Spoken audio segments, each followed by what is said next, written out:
Assalamualaikum warahmatullahi wabarakatuh.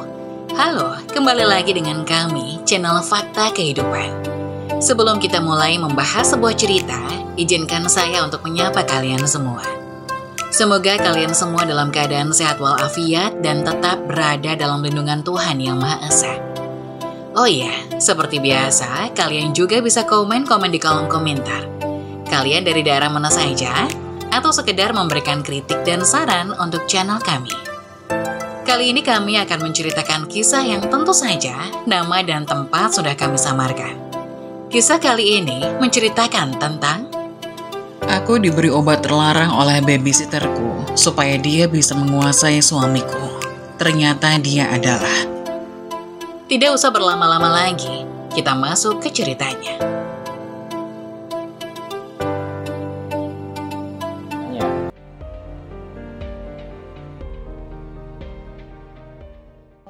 Aku diberi obat terlarang oleh babysitterku supaya dia bisa menguasai suamiku.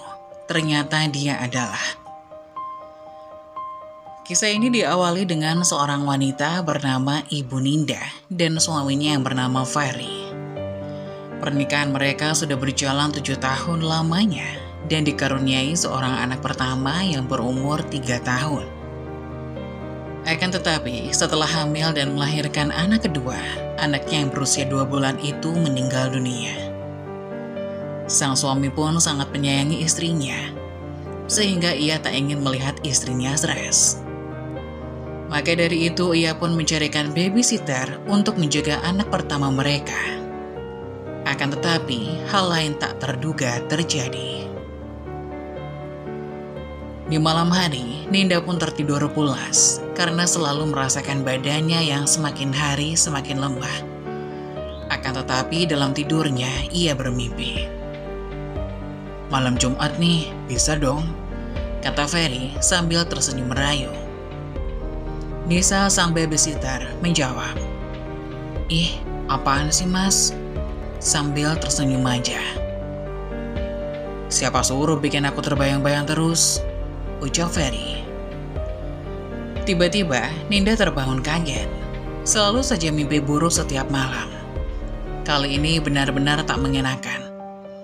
Sebab dalam mimpinya, ia melihat sang suami sedang bermesraan dengan babysitternya.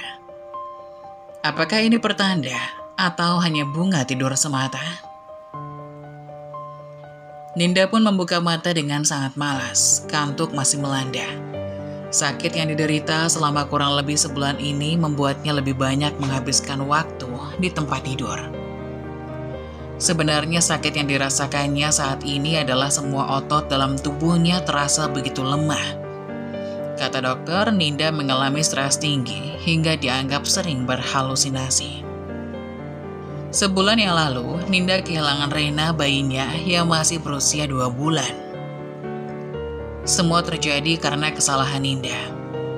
Ninda yang tertidur saat menyusui, bayi itu berhenti bernafas tanpa diketahui olehnya. Rasa bersalah tak henti menghantui perasaan dan pikiran Ninda. Bahkan Ninda punya hobi mengurung diri dalam kamar seharian tanpa makan dan minum. Semakin hari keadaannya pun semakin memburuk. Ferry suaminya sangat menyayangi dan mencintai Ninda, hingga ia mempekerjakan seorang babysitter untuk menjaga anak pertamanya bernama Raya yang baru berusia 3 tahun. Ibu Ninda sudah bangun. Sebaiknya ibu makan dulu.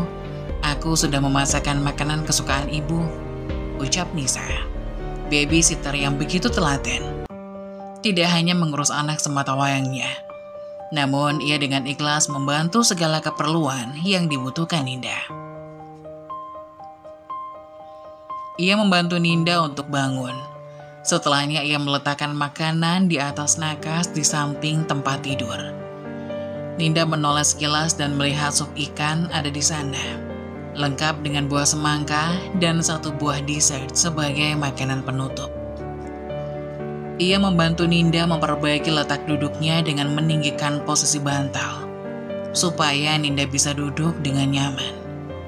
Setelah itu, kembali menempatkan meja lipat di atas tempat tidur, tepat di depan dada Ninda. Kemudian Nisa mengambil makanan di atas nakas dan dipindahkannya ke meja lipat yang ada di depan Ninda. "Makanlah, setelah itu minum obatnya seperti biasa," ucap Nisa. Ninda hanya bisa menurut demi bisa sehat kembali, seperti yang dikatakan oleh Ferry, suaminya. "Raya di mana?" Nisa hanya tersenyum mendengar suara Ninda, sambil duduk tepat di sebelah Ninda. "Raya baru saja selesai makan dan bermain.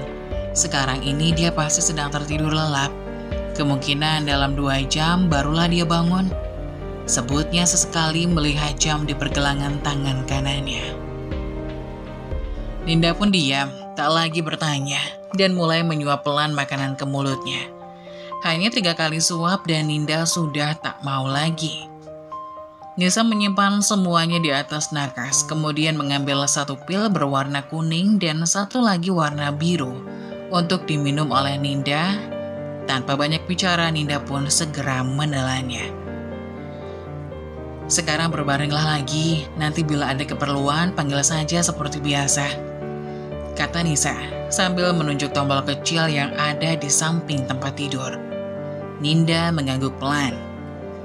Matanya merasa sangat mengantuk sekali. Setelah beberapa menit, Ninda pun tak ingat apa-apa lagi. "Jangan tinggalkan Mama, Raina. Mama ada di sini."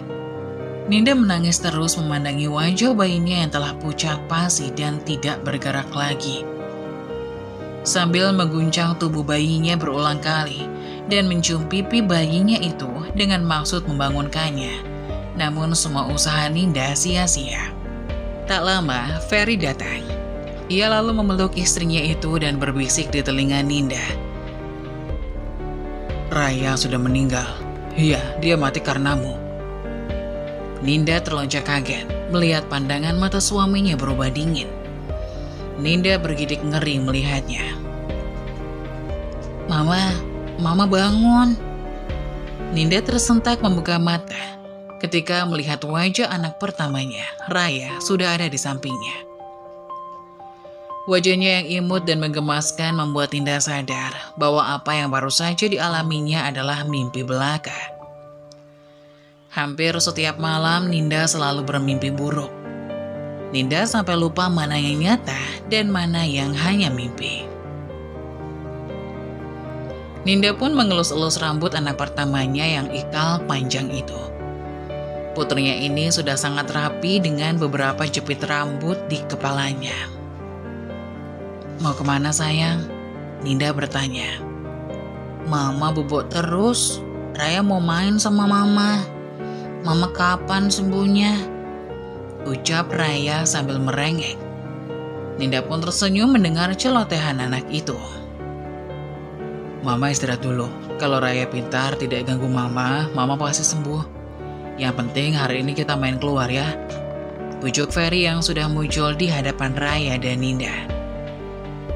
"Pokoknya Mama harus cepat sembuh biar nanti bisa temenin Raya sama Papa dan Bibi Nisa pergi ke galaksi." Galaksi sebutannya untuk area bermain yang ada di pusat kota. Ninda membetulkan posisi berbaring dan lantas duduk menghadap buah hatinya itu. Badannya masih terasa sangat lemah. "Mama minta maaf ya sayang. Nanti pasti Mama akan temani kalau Mama sudah sembuh. Raya doakan Mama ya," pinta Ninda, supaya Raya tak merajuk lagi. Entah sudah berapa ratus kali permintaan malaikat kecilnya itu, agar Ninda cepat sembuh dan bisa bermain-main lagi dengannya seperti dulu yang biasa mereka lakukan. Dan Ninda hanya bisa berjanji saja. "Iya nak, Mama biar istirahat saja dulu, supaya cepat sembuh. Nisa, tolong bawa Raya keluar. Sebentar, aku akan menyusul," kata Ferry. Nisa menjawab dengan anggukan kepala. "Kamu harus berpikiran positif sayang. Kamu harus punya keyakinan bisa sembuh dan melupakan semua yang terjadi. Kehilangan, aku juga kehilangan anak. Tapi hidup harus terus berjalan dan kita mesti kuat demi anak kita, Raya. Ingat ya, kita masih ada Raya, jangan kamu lupakan itu." Ninda hanya diam mendengarkan perkataan suaminya. Suaminya memang benar, hanya saja Ninda sulit melupakan apa yang sudah dilalui. Sakit rasanya anak kandung sendiri yang baru saja bersama beberapa bulan harus meninggal di tangan ibu kandungnya sendiri. Rasa sakit dan trauma itu membuat Ninda malas melayani suaminya, yang entah sudah berapa lama tak berniat tidur seranjang dengannya lagi, karena Ninda takut hamil lagi. Aku tahu kamu masih belum bisa melupakannya, tapi perlahan ku minta padamu supaya bisa melakukannya. Ada aku dan Raya yang akan terus bersamamu sampai kamu benar-benar sembuh. Bagaimana dengan tidurmu semalam? Nyenyak? Ninda mengangguk pelan. Mimpi buruk yang terus datang berulang kali setiap malam membuat Ninda tak ingin menceritakannya pada Ferry. Ia sudah lelah dengan pekerjaan kantor yang menumpuk. Tidak mungkin Ninda ingin menambah beban suaminya dengan hal-hal yang hanya akan membuat Ferry terus mempertanyakan perkembangan pikiran Ninda yang tak kunjung membaik dari trauma masa lalu. Baguslah. Oh iya, aku pergi bersama Nisa dan Raya ya ke kota. Hanya sebentar saja, mungkin waktunya makan siang kami sudah kembali. Kebetulan di sana aku akan bertemu dengan klien, sarapan, dan obatmu sudah disiapkan Nisa. Jangan lupa makan dan minum obatmu ya sayang, kata Ferry mengingatkan Ninda, dan lagi-lagi Ninda hanya bisa mengangguk tanpa suara. Ia mengecup kening Ninda, kemudian pergi meninggalkannya. Ninda bangkit dan ingin sarapan pagi sekaligus meminum obat. Namun suara tawa terdengar dari halaman. Suara tawa suaminya. Sudah lama rasanya Ninda tak pernah lagi mendengar tawanya, apalagi sampai sekeras itu. Entah apa yang lucu. Rasa penasaran Ninda membuatnya perlahan berjalan menuju jendela. Dengan keadaan yang masih lemas dan kaki yang terasa berat, melangkah dengan kepala yang juga terasa pening, dan Ninda membuka sedikit tirainya lalu mengintip. Matanya langsung melihat dan menangkap kemesraan suaminya dengan babysitternya, Nisa. Bahkan Ferry tak ragu menggenggam tangan Nisa ketika akan masuk ke dalam mobil. Dan semua itu mereka lakukan persis di depan anaknya. Apa mereka punya hubungan spesial? Apa penyakit ini dimanfaatkan mereka untuk bermain api di belakangku? Ninda pun merasa kesal dengan apa yang ia lihat, dan kemudian membayangkan lagi mimpi buruknya itu. Semakin membayangkan, maka semakin kesal. Ninda pun menangis sambil berdoa, "Ya Allah, ampunilah hamba-Mu ini."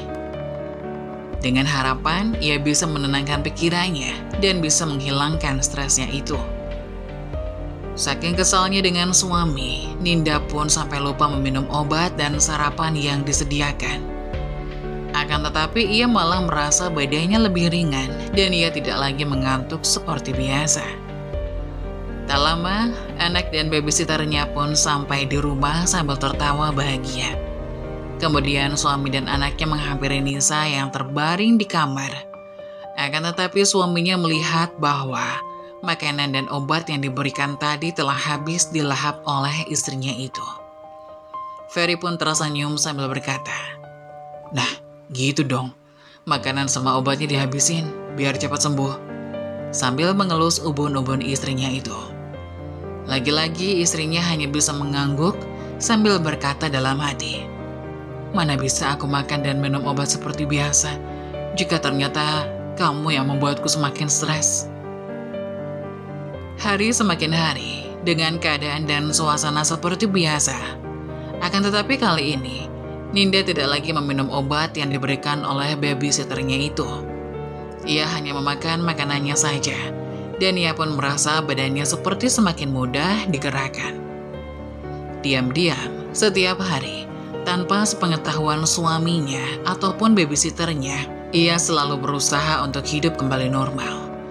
Ninda selalu melakukan olahraga ringan dan mencoba untuk melupakan segala pikiran buruknya dan tetap fokus pada tujuannya, yaitu kembali sehat dan ceria. Suatu ketika, pada malam hari, Ninda mendengar bahwa ada suara tawa suaminya dan babysitternya itu. Ia pun sedikit demi sedikit menghampiri mereka. Akan tetapi ia terkejut dengan apa yang ia lihat. Ternyata suami dan babysitternya sedang bercanda tawa berdua saja di ruang tamu, di atas sofa sambil menonton film romantis. Sedangkan Raya sedang tidur.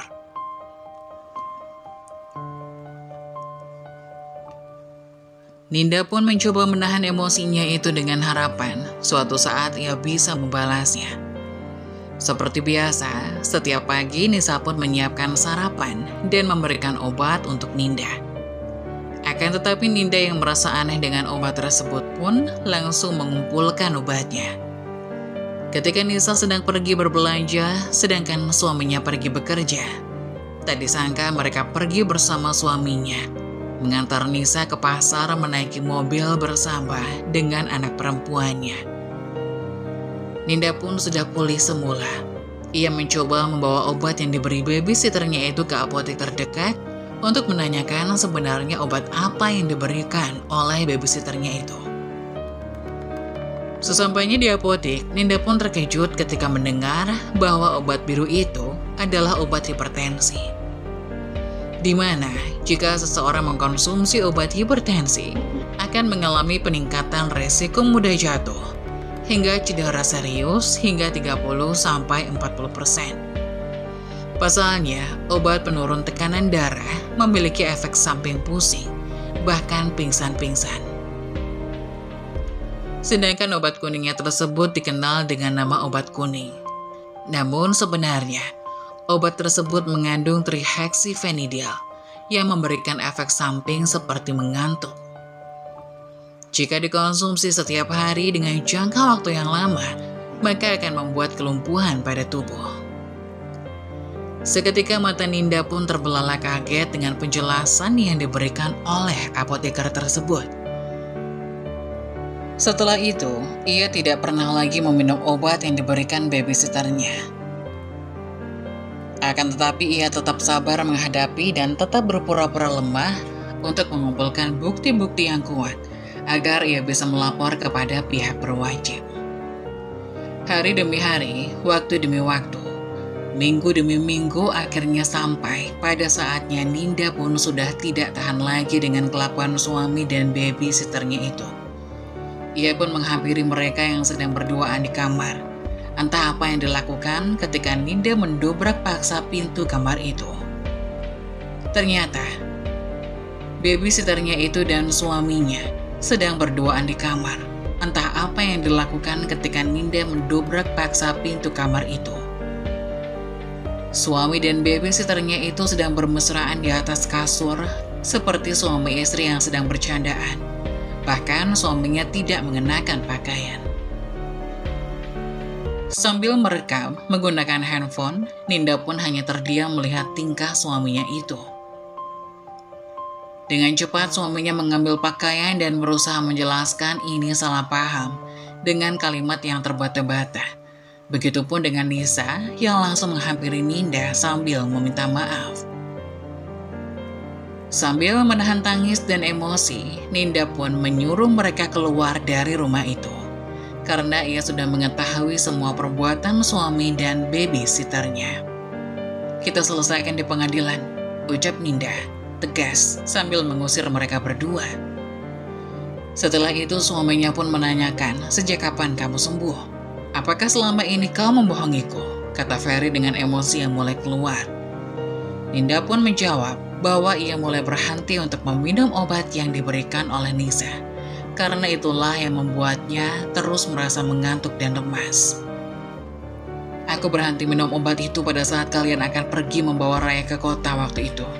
Aku melihat kalian berpegangan tangan saat akan memasuki mobil. Hatiku hancur, Mas, melihat kamu tertawa bahagia bersama wanita itu. Bentak Ninda sambil menangis. Sekarang kalian pergi dari rumahku dan kita akan bertemu lagi di pengadilan, ucap Ninda sudah muak dengan suami dan babysitternya itu. Kemudian suaminya pun tak terima jika ia disalahkan secara sepihak. Padahal dia begitu karena istrinya tak mau lagi tidur seranjang, bahkan tak pernah memberikan hak suaminya itu. Jadi jangan salahkan aku jika aku selingkuh, ucap Ferry. Kenapa kamu gak berusaha bantu aku untuk menghilangkan stresku? Tapi ini malah memberikan peluang untuk orang lain masuk dan menghancurkan keluarga kita, ucap Ninda memanas. Kamu wanita jala, berani-beraninya kamu merebut suamiku ya? Apa kamu gak tahu kalau dia udah punya anak dan istri, hah? Bentak Ninda kepada Nisa. Nisa pun hanya meminta maaf kepada majikan yang selama ini ia rawat. Ia pun menjawab bahwa sebenarnya ia adalah mantan pacar Pak Ferry sewaktu SMA. Karena ternyata dulu mereka satu sekolah. Akan tetapi setelah lulus, Pak Ferry melanjutkan kuliah dan Nisa hanya bisa pulang ke kampung halamannya. Ia pun terus mencari melalui internet tentang kabar Pak Ferry. Dan ternyata Pak Ferry memilih Bu Ninda untuk menjadi istrinya. Aku tetap berusaha untuk mendapatkan hati Pak Ferry. Awalnya, saya nggak tahu kalau Pak Ferry itu cinta pertama saya yang dulu. Setelah saya tahu, maka obat yang diberikan dokter untuk ibu, saya tukar dengan obat yang sudah saya beli. Yaitu, supaya ibu tetap lemah, agar saya bisa tetap mendampingi Pak Ferry. Saya minta maaf, Bu. Saya hilaf dan menyesal. Saya baru sadar kalau ini tidak baik, ucap Nisa sambil menyesal. Ferry yang sangat menyayangi istrinya pun kaget mendengar penjelasan dari Nisa yang ternyata mengganti obat istrinya. Bukannya semakin hari semakin sembuh, ternyata malah semakin sakit. Singkat waktu, beberapa minggu kemudian persidangan pun telah selesai. Kini Ninda dan Raya pun hidup hanya berdua. Sedangkan ayahnya yang hidup sebatang kara pun menetapkan untuk mengontrak di salah satu perumahan yang terlihat agak kecil itu. Sedangkan si Nisa, babysitternya itu, dipulangkan kembali ke kampung halamannya. Sekian cerita ini, semoga kita mendapat hikmahnya. Bagaimana tanggapan kalian? Silakan tulis di kolom komentar ya. Terima kasih. Saat-saat tersulitmu seringkali mengarah pada momen-momen terbesar dalam hidup. Teruskan, situasi sulit pada akhirnya membangun orang yang kuat. Mengeluh tidak akan pernah bisa memperbaiki keadaan. Bersemangatlah dalam menjalani hidupmu dengan ikhlas dan kesabaran. Begitulah kisah dari salah satu subscriber kita. Semoga kita dapat mengambil hikmah dan nilai-nilai penting yang bisa kita jadikan contoh pada kehidupan kita sehari-hari. Bagi kalian yang ingin memberikan kritik dan saran yang membangun, kalian bisa tuliskan di kolom komentar. Kalian juga bisa membagikan kisah kalian untuk kami bawakan lewat nomor yang ada di kolom deskripsi. Jangan lupa tetap dukung channel kami dengan cara like, komen, dan subscribe, serta tunggu video-video selanjutnya. Sekian dari saya, terima kasih. Wassalamualaikum warahmatullahi wabarakatuh.